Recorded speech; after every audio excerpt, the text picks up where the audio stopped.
తండ్రి అయిన దేవునికి మహిమ కలుగునుగాక. ప్రభువును ప్రియ రక్షకుడైన యేసుక్రీస్తు నామంలో సహోదరి సహోదరులందరికీ నా హృదయపూర్వకమైన వందనాలు తెలియజేసుకుంటున్నానండి. చిన్న ప్రార్థన చేసుకుని కార్యక్రమం ప్రారంభించుకుందామండి. పరిశుద్ధుడైన ప్రియ పరలోకపు తండ్రి, మహోన్నతుడా, దయగలిగిన తండ్రి, గత కాలమంతా నీ పిల్లలైన మమ్మల్ని అందరినీ కృపచేత కాపాడినందుకు కృతజ్ఞతలు తండ్రి. సమయంలో మరణము తరువాత మనకు జీవితం ఉందా, ఉంటే అది ఎక్కడా, అక్కడ ఏం చేస్తారు, ఏం జరుగుతుంది అనే అంశాన్ని బట్టి కొద్ది నిమిషాలు తండ్రి నేను మాట్లాడటానికి ఇష్టపడుతున్న తండ్రి, మీ ఆత్మ సహాయం చేయండి. వినబోతున్న ప్రియులైన వారందరూ ఆధ్యాత్మిక అర్థం చేసుకుని మీ చిత్తమే ఎరిగి బ్రతకటానికి మమ్మల్ని అందరినీ దీవించి బలపరచుమని యేసు నామమున ప్రార్థన అడిగి వేడుకుంటున్నాను తండ్రి, ఆమేన్. మంచిదండి ప్రియ దేవుని పిల్లలరా, కొద్ది సమయము మరణము తరువాత జీవితము ఉందా, లేకపోతే మానవ బ్రతుకు మరణముతోని ముగింప, ఒకవేళ మరణం తరువాత కూడా ఒక జీవితం అంటూ ఉంటే అది ఎక్కడ, ఎలా, అక్కడ జరిగే సంఘటనలు ఏంటి అనేటటువంటి విషయాలు కొద్దిగా క్లుప్తముగా దైవ గ్రంథాన్ని అనుసరిస్తూ వాస్తవాతీతంగా మాట్లాడుకుంటాను ప్రయత్నించేదామండి. జనరల్గా మనుషులు లోకంలో ఆలోచించే ఆలోచన ఎలా ఉంటుందంటే, మనం మనిషి భౌతికంగా ఆలోచిస్తున్న ఆలోచన అనుకోండి, మనిషి భూమి మీదే పుడుతూ ఉన్నాడు, భూమి మీదే చనిపోతున్నాడు కనుక ఇక చనిపోతే ఇక మనిషి కనబడట్లేదు కనుక ఆయన శరీరం మట్టికి సమాధికి వెళ్ళిపోతుంది కనుక ఇక మరొక జీవితం లేదు అని అనుకుంటుంది ప్రపంచం. కరెక్ట్ కాదండి. మనిషి మరణంతోనే తన జీవితం ముగింపు మాత్రం కాదు, తప్పనిసరిగా అతనికి మరొక జీవితం అంటూ ఉంది. అది భూమి మీద మాత్రం కాదు, ఇప్పుడు నివసిస్తున్న ఈ భూమి మీద కాదు. కనుక ఆ భూమి క్రిందన ఉన్నటువంటి పాతాళములు, అదృశ్య లోకం శరీరులకు కనబడదండి. మరణించిన తర్వాత ఆత్మలేలే లోకమే పాతాళ లోకం. అక్కడికి వెళ్ళిపోతాయండి ఆత్మలన్నీ కూడా. అంటే మనిషి యొక్క జీవితము మరణముతోనే ముగింపు కాదు. మరలా చెప్తున్నాను, శరీరము మట్టికెళ్ళిపోతాం వాస్తవం. ఆత్మ లోకంలో మనుషులు అనుకున్నట్లు దెయ్యాలయ్యి గాలిలో గాలి కలిసిపోవటం అనేది పచ్చి అబద్ధం. దాంట్లో వాస్తవం లేదు. ఆత్మలు తప్పనిసరిగా దేవుని నుండి వచ్చినటువంటి ఆత్మలు. మరణం ద్వారా శరీరము ఆత్మ విడిపోతే, శరీరము మట్టికెళ్ళిపోతే ఆత్మలు తప్పనిసరిగా ఎవరి అయినా పాతాళ లోకానికి వెళ్ళవలసిందే అనే సంగతిని మనం గమనించాలి దైవ లేఖనాన్ని బట్టి. సో ఒకే ప్రాణము రెండు జీవితాలుగా మనకు కనపడుతుందండి. శారీరక జీవితం కనపడుతుంది, ఆధ్యాత్మిక సంబంధం జీవితం కూడా మనకు కనబడుతుంది. సో ఉదాహరణ మనకు అర్థం కావాలి అంటే ఇలా మాట్లాడుకుని వచ్చండి. ఏంటి అంటే, గొంగళి పురుగును మనం చూసాం కదా, అది అసహ్యంగా కనపడుతుంది మొట్టమొదట.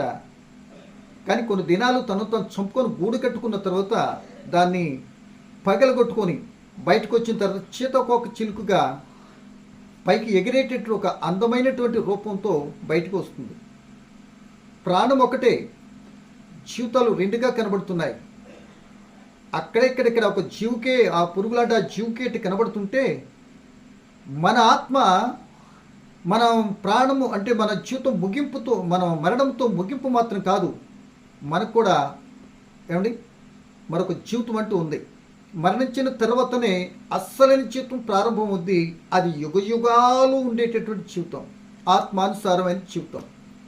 భూలోకంలో ఉన్నటువంటి శరీరం ధరించుకున్న ఆత్మ రెండు విడిపోయిన తర్వాత అక్కడ నుండి ప్రియదేని పిల్లలరా ఒక యుగ యుగాలు నడిచేటటువంటి జీవితం అక్కడి నుండే ప్రారంభం అవుద్దనే సంగతిని మనం గమనించుకుంటూ కొద్ది నిమిషాలు మనం మాట్లాడుకుంటూ ప్రయత్నించేద్దాం. అంటే ముందు ఒక మాట చెప్పేసాను, ఎలా మరణముతోనే మనిషి జీవితం ముగింపు కాదు. ఆత్మ పరదశలో ఉంటుంది, ఆత్మకు చావు లేదు. ఓకేనండి. సో ఇప్పుడు రెండవ మాటగా మాట్లాడుకుందాం. ఇప్పుడు ఆ పాతాళానికి వెళ్ళినటువంటి ఆత్మలు ఈ భూలోకం నుండి మరణం ద్వారా వెళుతాయి అనుకుంటున్నాం కనుక, మరణించినప్పుడు ఆ పాతాళానికి ఎలా వెళ్ళాయి అనే సంగతిని కొద్దిగా మనం ఆలోచిస్తే ఎంతైనా బాగుంటుందని ప్రభుని బట్టి నీకు జ్ఞాపకం చేస్తున్నా. ముందే చదువుకున్నాం కదా ఈ మాట అనే కీర్తన గ్రంథము మరి 98వ కీర్తన 89వ కీర్తన 48వ వచనం చదువుతున్నానండి. 89వ కీర్తన 48వ వచనం. మరణమును చూడక బ్రతుకుగల నరుడు ఎవడు? పాతాళం యొక్క వశము కాకుండా తన్ను తాను తప్పించుకొనగలిగిన వాడు ఎవడు? అంటే ప్రతి ఒక్కరూ ఏమండి భూమి మీదకి పుట్టుకొని వచ్చిన ప్రతి ఒక్కరూ యేసు ప్రభుతో సహా ఎక్కడికి వెళ్ళాలి? తప్పనిసరిగా పాతాళలోకి మాత్రం వెళ్ళవలసిందే అని వాక్యం అయితే మనకి స్పష్టంగా కనబడుతుందండి. కనుక ప్రేమ దేవుని పిల్లలారా ఆలోచించేయాలి. ఇక్కడ చెప్తున్న మాటను బట్టి మనం ఆలోచించేస్తే మరణము చూడక బ్రతికే నరుడు ఎవరు లేరు. అందరూ మరణాలు చూసాం. ఏమండి మరణము ఉండనటువంటి ఇల్లు భూలోకంలో లేదు. బైబిల్ చరిత్రలోకి మనం వెళ్తే బైబిల్ చరిత్రలో మరణమును చూడకుండా బ్రతికినటువంటి నరుడు హానోక్ అయితే అనేక లక్షల కొలది గుట్టలు గుట్టలు శవాలు మరణాలు చూసినటువంటి వ్యక్తి నోవహు గారు. కళ్ళెదురకుండానే గుట్టలు గుట్టలు తేలిపోయిన శవాలు ఎక్కువ మరణాలు చూసినటువంటి వ్యక్తి బైబిల్లో హానోక్ గారు, నోవహు గారు. ఏమండి కనుక ఈ సమయంలో మరణమును చూడక బ్రతికే నరుడు మాత్రం ఎవరు కూడా లేరు అని మనకు అర్థమవుతుంది. సో ఈ మరణించినటువంటి వారు చరిత్రను ఒకసారి యేసు ప్రభు వారు ఈ లోకంలో ఉన్నప్పుడు ఒక చక్కటి వాస్తవికత చరిత్రను మనం ముందు పెట్టాడండి. క్రీస్తు ప్రభు మరణించక ముందుగానే ఆయన సువార్త పరిచర్యలో ఒక చక్కటి విషయాన్ని మనకు తెలియపరిచారు. ఏంటి అంటే ఇద్దరి జీవితాల గురించి స్పష్టంగా చెప్పారు. వాళ్ళు ఎలా బ్రతికారో చెప్పాడు. భూమిపైన వారు చనిపోయిన తీరు చెప్పబడింది. చనిపోయినప్పుడు ఏం జరిగిందో, చనిపోయిన తర్వాత వాళ్ళు ఎక్కడికి వెళ్ళారు, ఎలా ఉన్నారు, ఏం చేస్తున్నారు అని కూడా స్పష్టంగా యేసు ప్రభు తీరిగా ఆ పాతాళ లోకం గురించి వివరణాత్మకంగా చెప్పినట్లుగా లేఖనంలో మనకు కనబడుతుందండి. యేసు ప్రభు చెప్పేంత వరకు లోకానికి కానీ లోకులకు కానీ అప్పటికి చనిపోయినటువంటి వారు ఎక్కడికి వెళ్తున్నారు, ఏం చేస్తున్నారని చెప్పి వివరించినటువంటి మత గ్రంథాలు ఏ గ్రంథము లేదండి. యేసు ప్రభు చెప్పిన తర్వాతే లోకం కళ్ళు తెరిచింది ఒక రకంగా. అప్పుడు మాత్రమే చనిపోయినట్టు ఎక్కడికి వెళ్తున్నారు, ఆత్మ ఎక్కడ ఉంటుంది, చావు లేదని పూర్తిగా అర్థమైంది. ఏమండి కనుక యేసు ప్రభు చెప్పనంత వరకు ఇక అయ్యోమయ్యం దేవాలయం అన్నట్టుగా చాలా విషయాలు ముందుకు వెళ్ళిపోతుంది అలా ప్రపంచం. ఆయన ప్రాక్టికల్గా చెప్పారు ఇద్దరు జీవితాలు. ఆ యొక్క వివరణ లోకరాసు సువార్త 16వ అధ్యాయంలో మనం చూస్తే స్పష్టంగా ఈ విషయాలు మనకు కనబడుతున్నాయి. ఈ విషయం తెలియనటువంటి వారు క్రైస్తవులు ఎవరు లేరండి. అందరికీ తెలుసు. నాకు తెలుసు. కొద్దిపాటి చిన్న వివరణ ఇవ్వడానికి ఇష్టపడుతున్నా. ఏంటి అంటే ధనవంతుడు లాజరు తెలుసు కదండి. ఆ ముందు వాళ్ళు బ్రతికిన తీరు, ధనవంతుడుగా ఉదరంగు వస్త్రం ధరించుకొని విలాసవంతమైన జీవితం, చాలా ఉందాతనమైన జీవితం. పక్కనే ఒక వ్యక్తి కనబడుతున్నాడు. అతను తినే బల్ల క్రిందను పడినటువంటి ఒక వ్యక్తి, ఆయన పేరు లాజరు గారు. ఆయన తినటానికి లేదు, కురుపులు, బాధ, వేదంతో కూడిన పరిస్థితి అతని జీవితం. తన గురించి ఎవరైనా ఉన్నారా పట్టించుకున్నటువంటి వారు కుటుంబీకులని వివరణ అయితే మనకు తెలియదు. కానీ ఆ వ్యక్తి బాధపడుతున్న తీరు ఒక వ్యక్తి రిచ్గా తినే తీరుని జ్ఞాపకం చేస్తుంది. సో ఆ బ్రతికిన తీరు అలా ఉంది. ఇద్దరు చనిపోయారని చెప్పబడింది బైబిల్. ఇద్దరు చనిపోతే ఎక్కడికి వెళ్ళారు అని ఈ మాట ద్వారా చనిపోయిన తర్వాత ఎక్కడికి వెళ్తున్నాయి ఆత్మలో అనేది స్పష్టంగా అర్థం అవటానికి యేసుప్రభు చెప్పిన మాట మీకు చెప్తున్నానండి. చదివిస్తానని ముందు మాట వింటే అర్థమైతే ఒక అవగాహన రావడానికి అవకాశం ఉంటుంది కదండి. అందుకే చెప్తున్నాను. ఇద్దరు చనిపోతే ఆ చనిపోయినప్పుడు వెంటనే లాజర్ గారు చనిపోతే దేవదూతలు వచ్చి ఎత్తుకొని వెళ్ళారట. అబ్రహాం రొమ్మును ఆనుకున్నాడట. సో అబ్రహాం ఎప్పుడో చనిపోయాడు. ఈయనైతే అప్పటికే దగ్గరగా 1000 సంవత్సరాలైనటువంటి అబ్రహాము రొమ్మును ఆనుకుంటానికి దేవదూతలు వచ్చి తీసుకుని వెళ్ళారట. ఎవరిని? లాజర్ గారి యొక్క ఆత్మను. అలాగే ధనవంతుడు కూడా చనిపోయాడు. వెంటనే పాతాళంలో బాధపడుతున్నాడట. ఈయన ఎవరు తీసుకెళ్ళారు? ఆయన డైరెక్ట్ పాతాళంలో బాధపడుతున్నాడు అని చెప్పబడింది. ప్రియమైన దేవుని పిల్లలారా, సో వీళ్ళిద్దరూ అంటే లాజరు గారు దేవదూతలు అబ్రహాము రొమ్మున ఆనుకుంటానికి తీసుకెళ్ళి ఎక్కడికి తీసుకెళ్లారు అని ఇక్కడ మనకు పూర్తి వివరణ కనబడకపోయినా పాతాళములోనే ఉన్నారు అని అంటానికి ఇక్కడే చక్కటి మ్యాటర్ వాళ్ళు ఆత్మలు పాతాళంలోనే ఉన్నాయి అని చెప్పడానికి చక్కటి ఉదాహరణ కనబడుతుంది. ఒక మాట నేను చదువుతాను చూడండి. ఇప్పుడు ప్రియ దేవుని పిల్లలారా, 21వ వచనం చదువుతున్నాను చూడండి. 22 చదువుకుందాం డైరెక్ట్గా. ఆ దరిద్రుడు చనిపోయి దేవదూతల చేత అబ్రహాము రొమ్మున ఆనుకొనుటకు కొనుక్కోబడెను. ధనవంతుడు కూడా చనిపోయి పాతి పెట్టబడెను. అప్పుడు అతడు పాతాళంలో బాధపడుచు కన్నులెత్తి దూరం నుండి అబ్రహామును అతని రొమ్మును ఆనుకునే లాజరును చూచి, తండ్రివైన అబ్రహామా అంటాడు. ఇక్కడ మీకు అంతా తెలుసు కనుక 2 మాటలు చెప్పి ముందుకెళ్తాను, విషయం మన కాన్సెప్ట్ అర్థం కావాలి కనుక. సో పాతాళంలోనే బాధపడుతున్నట్టు లాజరుగా అది ధనవంతుడు ఆ ప్రక్కన ఉన్నటువంటి అబ్రహాము రొమ్మున ఆనుకున్నటువంటి లాజరును చూస్తున్నాడు. అంటే పాతాళంలోనే మరొక భాగంలో ఉన్నాడు అని మనకు అర్థమవుతుంది కదండి. దాని పేరే అది పరదైసు. అది నీతిమంతులు నెమ్మది పొందే స్థలం. అది పరదైసుగాను భూమి మీద ఉన్నప్పుడు నీతిమంతులుగా దేవుని కొరకు జీవించినటువంటి వారు, ఏ పాపం అంటకుండా బ్రతికినటువంటి వారు చనిపోతే వెళ్ళే స్థలము పాతాళంలో పరదైసు. అది నెమ్మది పొందే స్థలము నీతిమంతులు. అలాగే భూమిపైన వాళ్ళు ఇష్టానుసారంగా సొంత ఉద్దేశాల ప్రకారం బ్రతుకుంది కదనుకొని తన ఇష్టం వచ్చినట్టు బ్రతికితే ఆ వ్యక్తి ఆత్మకు పాతాళములో నరకమనిటి స్థలములో యాతనకరమైన స్థలంలోకి వెళ్ళి అయ్యో కుయ్యో మొర్రో అని ఆత్మలు విలవిలాడుతూ బాధపడుతున్నట్లుగా ఇక్కడ మనకు కనబడుతుంది. సో ఈ మాట ఎప్పుడైతే చెప్పాడు, ఆ తండ్రివైన అబ్రహాం అంటున్నాడంటే అబ్రహాం గారికి ఈయనకి అబ్రహాం కుమారుడే అంటే దేవుని కుమారుడే, ఇశ్రాయేలీయుడే, యూదుడే అనుకోండి. ఆయనకు మాత్రం దేవుని పట్టించుకున్న దాఖలాలు లేవు కనుక అలా జరిగింది. సో ఇప్పుడు మనకు కావాల్సిన మాట ఏంటంటే ప్రియమైన దేవుని పిల్లలారా, 26 వచనం ఈ మాట అడిగేటప్పటికి అబ్రహాం గారు ఏం చెప్తున్నాడో మనం చూద్దాం.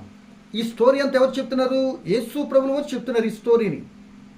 ఈ జరిగినటువంటి పాతాళంలో ఎవరికి కనబడిన పాతాళాన్ని, అది భౌతిక నేత్రాలకు చూసేటువంటి అవకాశం లేనటువంటి పాతాళాన్ని, చనిపోయిన తర్వాత ఆత్మలేలే లోకాన్ని గురించి భౌతికమైన మనుషులతో భూమి మీద ఉండే యేసు ప్రభువుల వారు ఆయన సువార్త ప్రయాణంలో స్పష్టంగా పాతాళం గురించి వివరిస్తున్నాడు. అక్కడ జరుగుతున్నటువంటి ఏం జరుగుతుంది, వాళ్ళు ఎవరు వెళ్తారు అక్కడికి అని. అంటే ఇప్పుడు మరణించిన తర్వాతే వెళ్ళారు ఆత్మలుగా మనకు అర్థమవుతుంది. ఏమండి? సో ఇక్కడ ఉండే ఇంకో మాట ఏంటి చదువుతాం చూడండి, 26 వచనం చదువుతాం చూడండి. అంతేకాక అక్కడ నుండి నీ యొద్దకు దాటగోరువారు దాట జాలకుండునట్లు అక్కడి వారు మా యొద్దకును దాటి రాజాలకుండునట్లు మాకును మీకును మధ్యన మహా అగాధం ఉంచబడి ఉన్నదని చెప్పింది. అంటే ధనవంతుడు లాజరును పంపించి నా నాలుగు చల్లార్చు అంటే కుదరదు, మేము రావటానికి అవకాశం లేదు. మీకు మాకు అంటే నరకానికి పరదేశకు మధ్యలో ఒక అగాధం ఉన్నదట. అంటే దీని అర్థం మనం ఎలా తీసుకున్నాలంటే పాతాళంలో 3 భాగాలు మనకు కనబడుతున్నాయి. పైన ఉన్నది పరదేశం అనుకుంటే మధ్యలో ఉన్నది అగాధము అని మనం ఈ చెప్పని మాటను బట్టి గ్రహిస్తే, క్రింద ఉన్నది మాత్రం నరకము అని మనం గ్రహించాలి. పైన ఎలా చెప్తున్నారండి అని అంటే క్రింద ఉన్నటువంటి ధనవంతుడు కన్నులెత్తి అని అంటే ఇటు పైన పైకెత్తాలి కదండి. కన్నులెత్తి అబ్రహాము రొమ్మున అనుకున్నది చూసాడంటే కింద ఉందని అర్థం, మధ్యలో అగాధం. కరెక్ట్, అంతే కదండి. 21లో చదువుకున్నాం కదా. ఇక్కడ వాళ్ళు అక్కడ రావడానికి అవకాశం లేదు అంటున్నాడు. ఈ 3 ప్రదేశాల్లో ఎవరెవరు ఉంటారంటే చెప్పాను కదండి. అవినీతిమంతులుగా బతికినటువంటి వారు నరకంలో ఇబ్బంది పడుతున్న భూమి మీద ఉన్నప్పుడు డిసైడ్ అయిపోతుందండి. దేవుని కోరుకుని నెమ్మది బతికినట్టు పరదేశంలో నెమ్మది పొందుకుంటారు. మధ్యలో ఒక ప్లేస్ ఉందే, దాని పేరు అగాధం. ఆ అగాధానికి ఎందుకుంది అగాధము అని అంటే ఆయనకు ఆయాసకరంగా బ్రతికినటువంటి ఎవరి బ్రతుకును ఆయన సామాన్యంగా విడిచిపెట్టలే. ఉంది కదా అని ఇష్టం వచ్చినట్టు ప్రవర్తింపనిచ్చి అలా ఇష్టం వచ్చినట్టు ప్రవర్తించినట్టు వాళ్ళ పరిస్థితికి వచ్చిన శిక్ష అంటూ బుద్ధి కలగటానికి వెనకాల వచ్చేటట్టుగా ఒక పాఠంగా చెప్పడానికి ఎన్నో సాదృశ్యాలుగా దైవ గ్రంథంలో మనకు కనబడతాయండి. మనం గమనించాం కదా. బ్రతికితే ఎలా బ్రతకాలండి, కాకాలం బతికే కంటే అంశాయి 3 నెలలు లేదంటారు కదా, అలా బ్రతికేద్దామండి పోదాము అని అనుకున్న అమాయక చక్రవర్తుల్లాగా ఆలోచించేటటువంటి అజ్ఞానులు చాలామంది ఉండరు ఈ లోకంలో. వాళ్ళ జ్ఞానోదయం కలగటానికి మాటలని ప్రభుని బట్టి అయితే నేను జ్ఞాపకం చేస్తున్నాను. సో ఇక్కడ ఒక మేట చూసినట్టు అగాధంలో ఎవరుంటారు అంటే దేవదూతలు పాపం చేసినప్పుడు ఏం చేశారు? ఆయన చీకటి గల బిలాములో బంధించినట్లుగా మనకి ఇక్కడ కనబడుతుందండి. పేతురు 2వ పత్రిక 2వ అధ్యాయం 4వ వచనంలో అగాధాన్ని గురించి, అగాధంలో ఎవరు ఉంటారు అనేది దాని వివరణ ఇక్కడ రాస్తున్నాడండి పేతురు గారు. చదువుతున్నాం చూడండి. పేతురు పత్రిక 2వ పేతురు పత్రిక 2వ అధ్యాయం 4వ వచనం. దేవదూతలు పాపం చేసినప్పుడు దేవుడు వారిని విడిచిపెట్టక పాతాళమందలి కట్టిక చీకటి గల బిలహములోనికి త్రోసి తీర్పు వరకు కావలిలో ఉంచుటకు వారిని అప్పగించెను. తీర్పుకు కావలిలో అంటే ఆ తీర్పు జరగటానికి ఆ కావలిలో ఉన్నటువంటి ప్రదేశం, ఆ బంధించి ఆ పెట్టినటువంటి ప్రదేశం ఏంటంట? అగాధం. అంటే దేవదూతలు పాపం చేసినా, దేవదూతలు దేవుని తిరుగుబాటు చేసిన వారిని ఎవరిని కూడా విడిచిపెట్టలేదు దేవుడు, ఇక్కడ దాచాడు. సో ఇదే మాట యోధా పత్రికలు ఏమంటాడంటే యోధా గారు, ప్రియదేని బిడ్డలారా, అక్కడ చూడండి మొదటి 1వ అధ్యాయం కనుక 6వ వచనం. మరియు తమ ప్రధానత్వం నిలుపుకొనక తమ నివాసమును విడిచిన దేవదూతలను మహాదినము జరుగు తీర్పునకు కటికి చీకటిగా నిత్య పాశంలో ఆయన బంధించి భద్రం చేశాడు అని చెప్పబడుతుంది. అంటే ప్రియమైన దేవుని పిల్లలారా, మనుషుడు భూమి మీద యాత్ర ముగించిన తర్వాత ఈ యాత్ర ముగించేటప్పుడు కూడా నువ్వు అనుకున్నంత మాత్రం యాత్ర ముగింపవదండి. నీకు కష్టము నష్టం కలిగేదని చచ్చిపోతానంటే చచ్చిపోనీడండి. ఏంటి సంతోషంగా ఉన్నప్పుడు ఆనందంగా బ్రతికేస్తానంటే బ్రతికేనీయడండి. మనిషి యొక్క జీవితపు సర్వ హక్కులు దేవుని చేతిలో ఉన్నాయి. ఎప్పుడేం చేయాలో దేవుడు చూస్తాడండి. సో నరులారా తిరిగి రండి అంటాడు, అది పాతాళ విషయం చేస్తాడు. అది ఎవరంటే కానీ, ఇంకెవరంటే కానీ అంటే వెనకెళ్ళి ఒకసారి ఆలోచించేస్తేనండి, ఆదాము దగ్గర నుండి నేటి వరకు, రేపటి వరకు, ఎల్లుండి వరకు కూడా ఆయన రాకపోతే చనిపోయినటువంటి వారు ఎవరైనా పాతాళలోకి వెళ్ళవలసిందే అని మనం విన్నాం. వెళ్ళినట్టు ధనవంతుల లాజర్ని మనం చూసాం. దేవదూతలు కూడా పాపం చేత అగాధంలో ఉంచారని గ్రహించాం. మరి ఇంతకీ మనం ఆలోచించవలసింది పాతాళం ఎక్కడుంది? పాతాళం ఎక్కడుందండి అంటే పాతాళం క్రింద ఉన్నదండి. భూమి క్రింద ఉన్నది పాతాళం. ఏమండి? భూమి క్రిందనున్నది. ఆ మాట మరి మహాజ్ఞాని సొలొమోను గారు ఏమన్నారంటే నిన్న కూడా చెప్పినట్టుండానండి. ఈ మాట నాకైతే జ్ఞాపకం లేదు. ఒక మాట చదువుతున్నాను చూడండి. సామెతలు 15:24 వచ్చిన చదువుతున్నానండి. ఎక్కడ ఉందంటే కొద్ది చిన్న ఉదాహరణ అండి. ఎక్కడుంది? క్రిందనున్న పాతాళము తప్పించుకున్న వలెనని నీతిమంతుడు పరమునకు పోవు జీవ మార్గమును నడుచుకును. నీతి న్యాయం అనుసరించి భూమి మీద ఉన్నప్పుడే ఏమండి పరలోకం వెళ్ళాలనుకునేటువంటి ఆశ కలిగినటువంటి మనిషి ఉండవలసింది ఏంటి? నడవలసిందంటే జీవ మార్గమును పోయే విధానం నడుచుకుంటాడట. ఇక తర్వాత అందును బట్టి పాతాళ లోకంలో ఉన్నటువంటి నరకాన్ని తప్పించుకుంటాడు. పాతాళ వర్షం తప్పనిసరి కావాల్సిందే. కానీ పాతాళంలో ఉన్నటువంటి అవినీతిమంతులకు ఉన్నటువంటి ఆ నరకాన్ని తప్పించుకొని పరదేశుకురావడానికి అవకాశం ఉంటుంది. కానీ పరమునకు పోయి మార్గాన్ని నడవకుండా కిందే పందిలాగా కిందే చూసుకుంటూ నడిచాడు అనుకోండి, చివరాఖరి చనిపోయిన తర్వాత ఆ పందిని కడిగేటప్పుడు కోసుకు తింటానికి కడిగేటప్పుడు తల పైకెత్తి చూపిస్తారు కదా, అలా చూడాల్సి వస్తే అప్పుడు ఎంత చూసినా ఇక సత్యం ధర చూస్తే వచ్చే ఉపయోగం ఏంటి? కనుక అది కరెక్ట్ కాదు. కనుక ఇక్కడ చెప్తున్నట్టు క్రిందనున్న పాతాళం తప్పించుకోవాలి అంటే తప్పించుకునే మార్గం ఒకటి ఉంది. ఆ యాత్రకర స్థలానికి వెళ్ళకుండా తప్పించుకునేది అవకాశం నువ్వు తీసుకోవాలి. దేవుడు వచ్చి నీకు ఇవ్వడాలా? తప్పించుకునే మార్గాలు చెప్పాడు. ఆ కుమార క్రీస్తు ప్రభువుని కలిగి జీవిస్తే, గతకాల పాపలకు పశ్చాత్తాపడి మారు మనసు బాప్తిసం పొందితే జీవ మార్గం అనేటి ఆయనే మార్గమై పరలోకానికి దారి చూపిస్తాడు. ఆ పరదేశంలో ఉండడానికి అవకాశం ఉంటుంది. అది కాకుండా యేసు మాటలు మేము నమ్మమండి, మా అమ్మ చూడు, మా అందం చూడు, మాకు కలిగిన స్థితి చూడు, మాకు కలిగిన హోదా చూడు. నిజమే, అవన్నీ కృపను బట్టి ఇచ్చాడు. వాటిని చూసి ఇచ్చిన ఆయన వదులుకుంటే ఇవన్నీ కూడా నేను కాపాడలేవన్న సంగతిని మనం కూడా నేను మాట్లాడా. ఇది అదే జరిగింది ఇప్పుడు ధనవంతుడికి. అంత ధనం ఉంది, అన్నీ అంత ఇది ఉంది, నరకం తప్పించగలిగినయా? కానీ నీతి అయితే మరణమును మాత్రం రక్షిస్తుంది. కనుక ఈ మాటను బట్టి మనం ఆలోచిస్తే అది క్రిందనున్న పాతాళం. ఆ పాతాళంలో ఉన్నటువంటికి అది నరకానికి ధనవంతుడు ఎందుకు వెళ్ళాడు ఏమండి అని అంటే, ప్రియదేని బిడ్డలారా, ఆ వ్యక్తిని గురించి చెప్పబడిన మాట, పాపం చేసిన వారిని నరకం పట్టుకుంటుందట. పాపం అయితే మనల్ని ఎలాగైతే పట్టుకుంటుందో పాపం చేసిన నరకము పట్టేసుకుంటుందట. ఆ మాట చదువు చూడండి. అదే యోగ పుస్తకంలో మనం చూసినట్లయితే యోగ పుస్తకం 24వ అధ్యాయము 19 వచ్చిన మనం చూద్దామండి. యోగ పుస్తకం 24:19 ఓ చక్కటి మాట చెప్తున్నాడండి.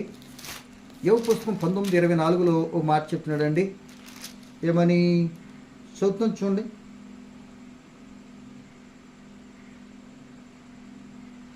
24:19 అండి. యోగ పుస్తకం 24:19 అండి.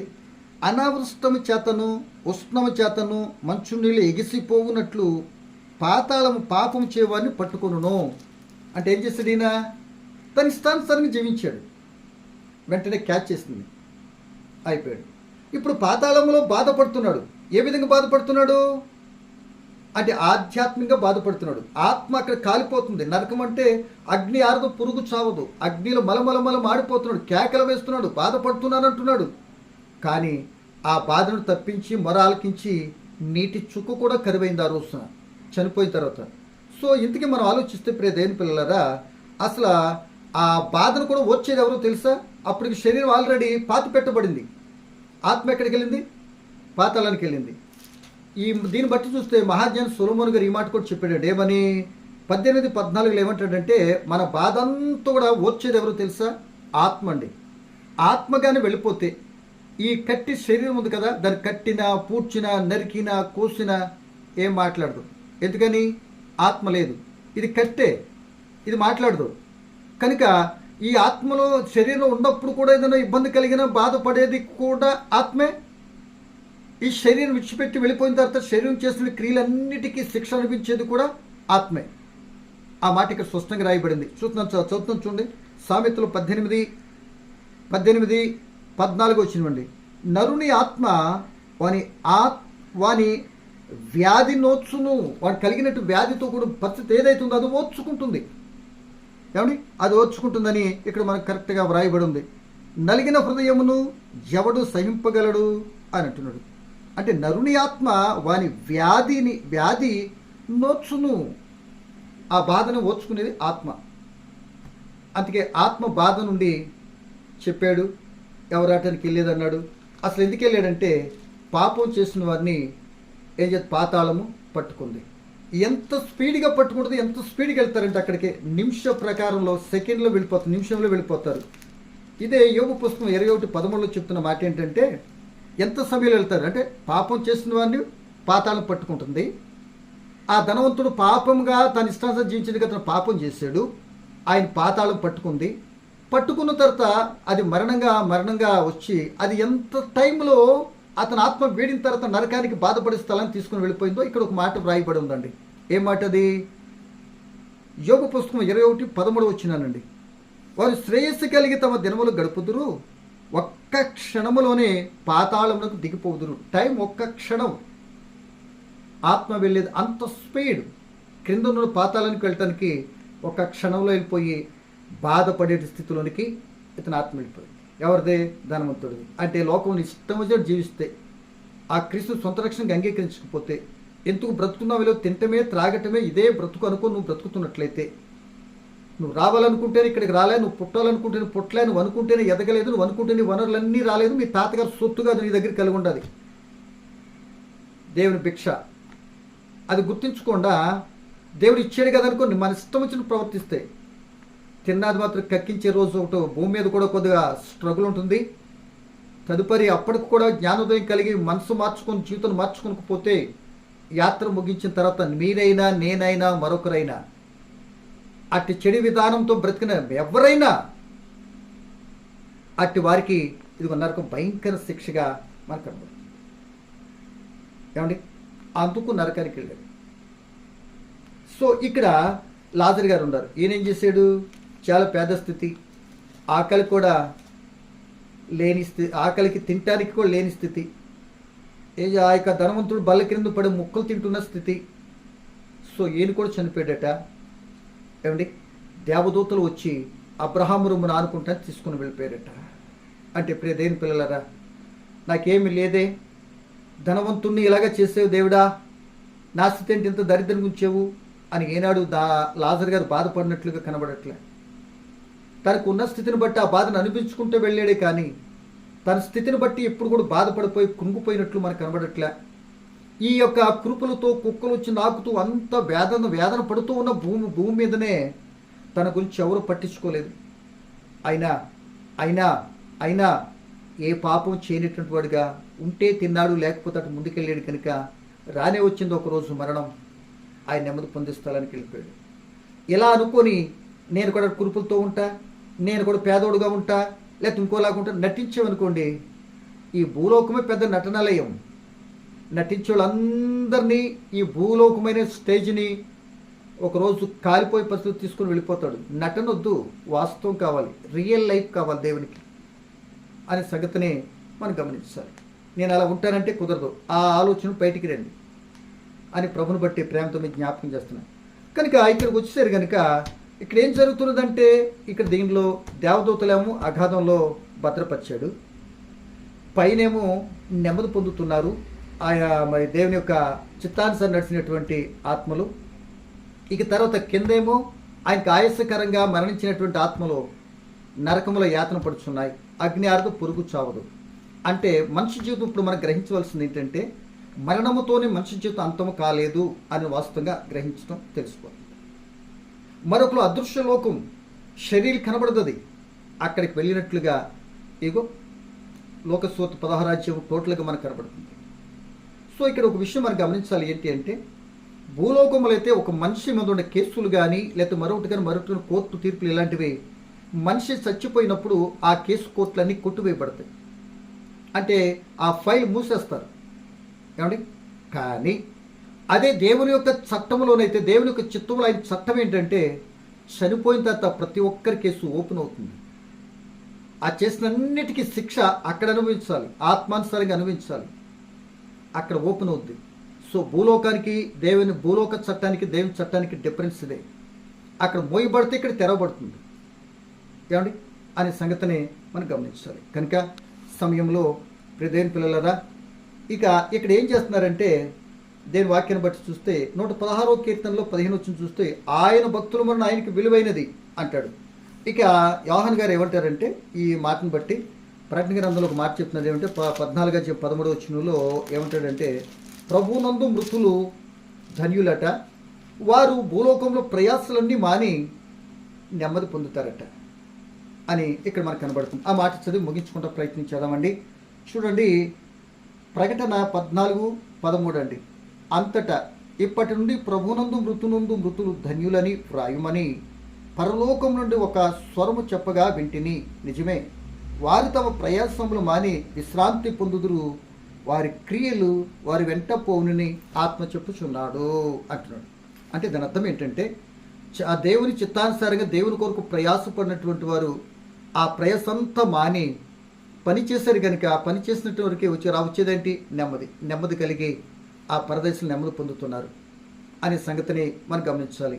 అంటే భూలోకంలో మనుష్య బ్రతుకు మరణించడంతోనే ముగింపు కాదు, తప్పనిసరిగా శరీరులకు కనపడే అదృశ్య లోకం ఉంది. ఆ లోకం పేరే పాతాళము, అది క్రిందనుంది. ఆ లోకంలో జరిగేటటువంటి స్టోరీని బ్రతుకుండగా యేసుప్రభు చెప్పారని చెప్పాను. తర్వాత వాళ్ళు నెమ్మది పొందుతున్నారు, కొందరు దేవునికి అనుకూలులు, ప్రతికూలు శిక్షలో అనిపిస్తున్నారు అని ఇక్కడికి ఆ చనిపోయిన తర్వాత ఉన్న జీవితపు ఏం జరుగుతుందని వివరించానండి.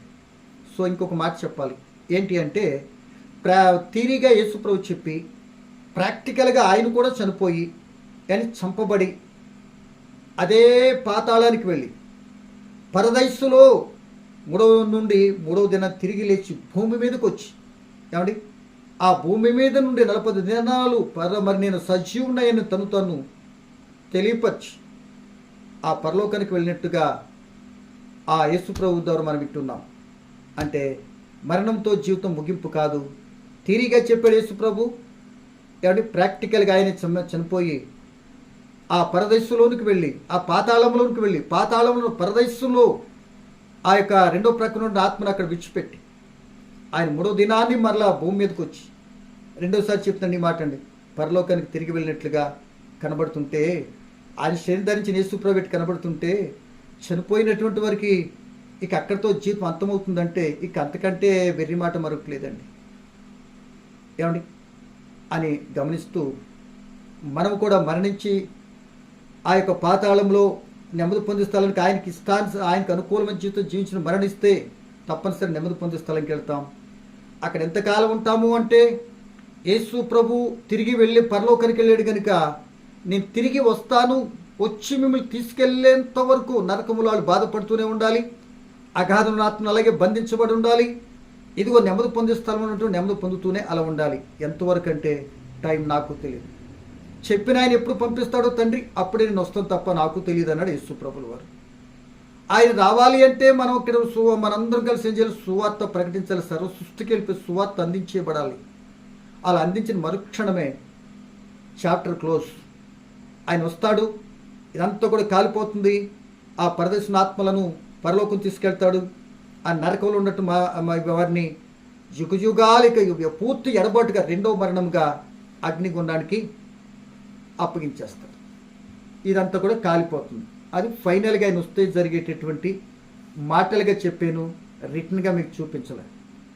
మరొకసారి అవకాశం ఉంటే మాట్లాడుకుంటూ ప్రయత్నించారు. సో ప్రియమైన సోదరుడా, సహోదరి, మరణంతోనే మనిషి జీవితం అంతము కాదు. యుగాలు జీవించే జీవితం అక్కడ నుండి మరొక కొత్త జీవితం ప్రారంభమవుతుంది, ఆధ్యాత్మిక సంబంధమైంది. అంటే ఒక ప్రతిదానికి, ఒక పాతదానికి ఒక ముగింపుకి మరొక కొత్త ప్రారంభం అవుతున్న సంగతిని గమనించుకుంటూ సాగిపోయి కోరుకుంటూ ఈ విన్న మాటలు బట్టి మరి మనం కూడా ఈ లోకంలో ఆయన కొరకు బ్రతికి ఏదో రోజున అందరం చనిపోతాం. ఆ చనిపోయే లోపల క్రీస్తు నందు మృతయితే ఆ ధనికరం నెమ్మది పొందే స్థలం చేస్తాం.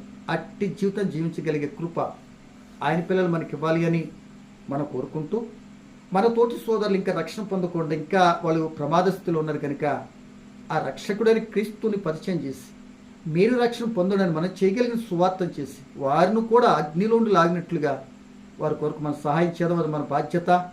వారు కూడా అటువంటి రక్షణ పొందుకున్నట్లు మరి దేవుడు వాటి మనసుని ఇవ్వాలని, చెప్పే కృప మనకి ఇవ్వాలని, మనందరం కలిసి రక్షణ పొందుకున్న పరలోకం చేరితే భాగ్యాన్ని కలిగి జీవించాలని కోరుకుంటూ ఈ మాట ముగిస్తున్నా. పరమ తండ్రి నీ కొందనాలు. వినినటువంటి మాటలో నామా అందరి హృదయాలు ఫలింపచేసి మీ నామానికి మహిమ తెచ్చుకున్నామని యేసు అధికారం కలిగిన నామమున ప్రార్థన అడిగి వేడుకుంటున్నాను తండ్రి. ఆమేన్.